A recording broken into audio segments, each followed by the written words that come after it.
Hello viewers, আশা রাখি সবাই ভালো আছেন। চলে আসলাম আজকে আমরা নতুন আরেকটি ভিডিও নিয়ে।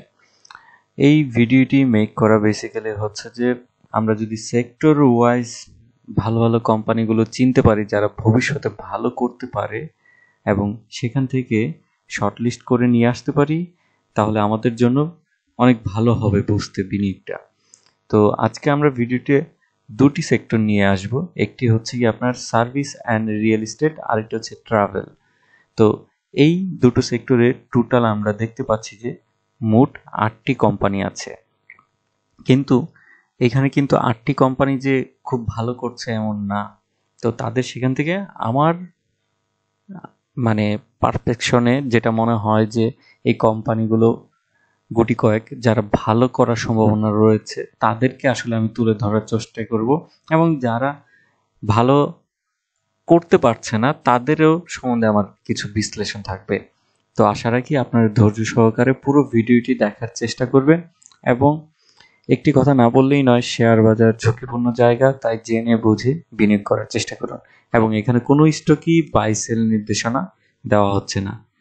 চলুন এবার আমরা প্রথমে দেখে নিই সার্ভিস এবং রিয়েল এস্টেটের যদি 4টা কোম্পানি দেখি, সেখান থেকে আমার কাছে আমি যদি প্রথমে বলি EHL, eastern housing limited, Dhaka শহরে সবারই মোটামুটি একটা পরিচিত এই কোম্পানিটি।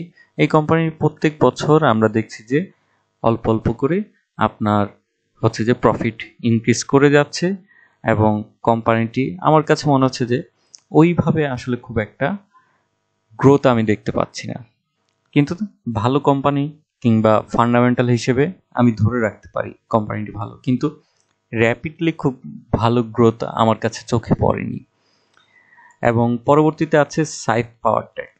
তো আমার কাছে মনে হয়েছে যে সাইফ পাওয়ারটেক এখানে ভালো লিস্টে আরেকজন, যেখানে হচ্ছে যে সাইফ পাওয়ারটেক প্রত্যেক বছর একটা ভালো ডিভিডেন্ড দিয়ে আসছে এবং তার আগামীতে ভালো করার সম্ভাবনা আছে। এবং এই কোম্পানিটির একটা খুব পজিটিভ দিক যে তারা ডিভিডেন্ডে মিশ্রতা রাখে, এবং যার ফলে দেখা যায় যে যারা লং টার্মে ইনভেস্টমেন্ট করে তাদের জন্য খুবই একটা ভালো রিটার্ন হয়ে আসতে পারে। এবং সমরতা হসপিটাল, এই কোম্পানিটির আমার কাছে মনে হয়েছে যে যেমন হসপিটালের বিজনেসের প্রফিটটা কিন্তু সবসময় দেখবেন যে এক জায়গার ভিতরেই আছে, ঘুরছে, খুব একটা কিন্তু আপনার মানে অন্যরকম চেঞ্জেস, বড় একটা চেঞ্জেস কিন্তু আপনি পাবেন না। তো সমরতা আসলে আমি ওই লিস্টে রাখি নাই যে যারা ভবিষ্যতে আরো ভালো করার সম্ভাবনা আছে, কিংবা হঠাৎ করেই দেখা গেল যে সে চাইলেই তার একটা বিল্ডিংয়ে কিন্তু আরো 10টা বেড বাড়িয়ে দিতে পারবে না, তাকে নতুন প্রজেক্ট শুরু করতে হবে, তাহলে গিয়েই সে কিন্তু ভালো করতে পারবে। আমি সমরতার যদি বলি যে দেখেন তাদের প্রফিটটা 2016 সাল থেকে হচ্ছে যে 19 সাল পর্যন্ত মানে একটা জায়গার গণ্ডির ভিতরেই ঘোরাফেরা করছে, এবং যেখানে 2020 সালে সবাই মোটামুটি ভালো করে সেখানে কিন্তু আপনার এই হসপিটালটি খারাপ অবস্থা পার করে। তো এটা ডিপেন্ড আসলে কেমন করছে। তো আশা করব যে ভবিষ্যতে এই কোম্পানিটি নতুন প্রজেক্ট নিয়ে আসবে এবং ভালো করার সম্ভাবনা রাখবে। এবং কোম্পানিটি আমরা দেখতে পাচ্ছি যে এবছর তাদের ইপিএস গ্রো হয়েছে বেশ ভালো আকারে। তো আশা করা যাচ্ছে যে অন্যান্য বছরের তুলনায় এবছর ভালো একটা প্রফিট নিয়ে আসবে।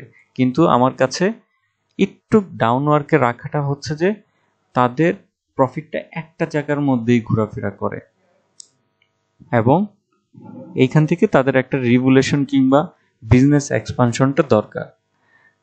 সামিট এয়ারলাইন্সের আমার কাছে খুব একটা মানে পজিটিভ দিক থেকে আমি ধরে রাখি নাই, কারণ হচ্ছে যে তাদের প্রফিটের যদি আমি চিন্তাধারাটা করি সাস্টেইনেবল না, কখনো দেখা যাচ্ছে 15 কোটি, কখনো দেখা যাচ্ছে আবার 250 কোটি, কখনো আবার 14 কোটি, কখনো আবার 19 কোটি, একটা গন্ডির মতন দিয়ে ঘোরাফেরা করছে সামিট এয়ারলাইন্স। এবং এরপরে যদি আমি চলে যাই ট্রাভেলের দিক থেকে, ট্রাভেলে আসলে সবাই ভালো করছে না, বিডি সার্ভিস খুবই লসের অবস্থানে আছে। পেনিসুলার চিটাঙের আমরা যদি কোম্পানিটা দেখি খেয়াল করার জন্য, তাহলে তাদের আমরা একটু হালকা বুঝতে পারবো যে এই কোম্পানিটি কেমন করছে। এই কোম্পানিটি পজিটিভলি আগ বাড়াচ্ছে, বাট আমার কাছে মনে হচ্ছে যে এরাও বিজনেসটা খুব সাস্টেইন ভাবে করতে পারছে না। এটা হয়তো অনেক বিষয় আশয় আছে, ঠিক আছে। তো এগুলো আসলে হচ্ছে গিয়ে অনেক ফ্যাক্টর রয়েছে, তার মধ্যে হচ্ছে কোভিড একটা ফ্যাক্ট, এবং হচ্ছে যে এই কোম্পানিগুলো ঘুরে দাঁড়ানোর জন্য একদম নর্মাল একটা এনভায়রনমেন্ট দরকার, যেটা এখনো কোভিডের কারণে তৈরি হয়নি, যার ফলে হচ্ছে যে তারা আগের মতন সেই গ্রোটা করতে পারছে না। সিপালের কিছু আমরা দেখতে পাচ্ছি যে রিসেন্ট যে নতুন নতুন বিজনেস আনার চেষ্টা করছে, তারা আগামীতে ভালো করার সম্ভাবনা রয়েছে। কারণ হচ্ছে যে তাদের নতুন নতুন প্রজেক্ট শুরু হচ্ছে, যদিও লসে আছে, কিন্তু তারা আগামীতে ভালো করতে পারে।